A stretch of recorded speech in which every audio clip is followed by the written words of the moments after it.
తిరుమల శ్రీవారి ఆలయంలో వైకుంఠ ఏకాదశి ఏర్పాట్లపై టీటీడీ ఈవో అనిల్ కుమార్ సింఘాల్ వివరాలను వెల్లడించారు.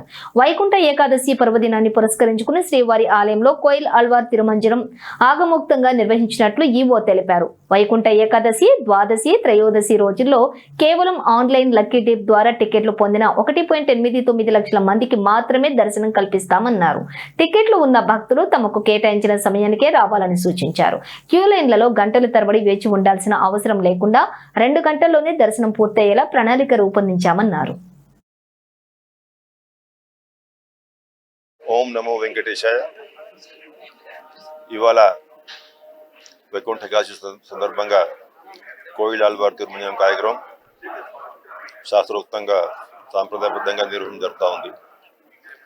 సంవత్సరానికి 4 సార్లు ఉగాది, ఆణివార స్థానం, బ్రహ్మోత్సవాలు, అదేవిధంగా వైకుంఠ ఏకాదశి ఈ పర్వదినాల కంటే ముందు ఉన్నటువంటి మంగళవారం ఈ కార్యక్రమం నిర్వహించడం ఆనవాయితీగా కొనసాగుతూ ఉంది.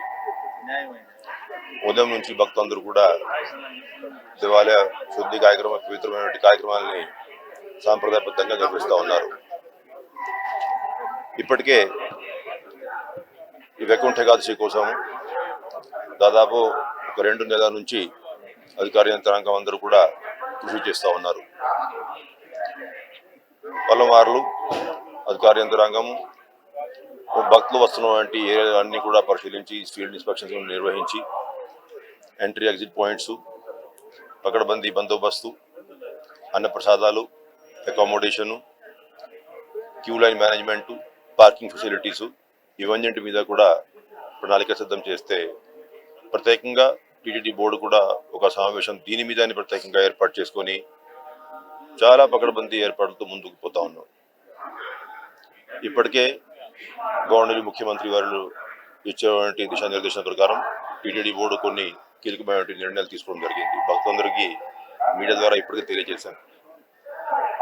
ఈ 10 రోజులు వైకుంఠ ఏకాదశి, ద్వాదశి, త్రయోదశి ఈ ఫస్ట్ 3 రోజులు ఆన్లైన్ లక్కీ డిప్ విధానంలో దాదాపు 1,89,000 మందికి టోకన్ జారీ చేయడం జరిగింది. భక్తులందరికీ అవకాశాలు కల్పించాలనే ఉద్దేశంతో టీటీడీ బోర్డు ఒక 5 రోజు సమయాలు వ్యవధి ఇచ్చి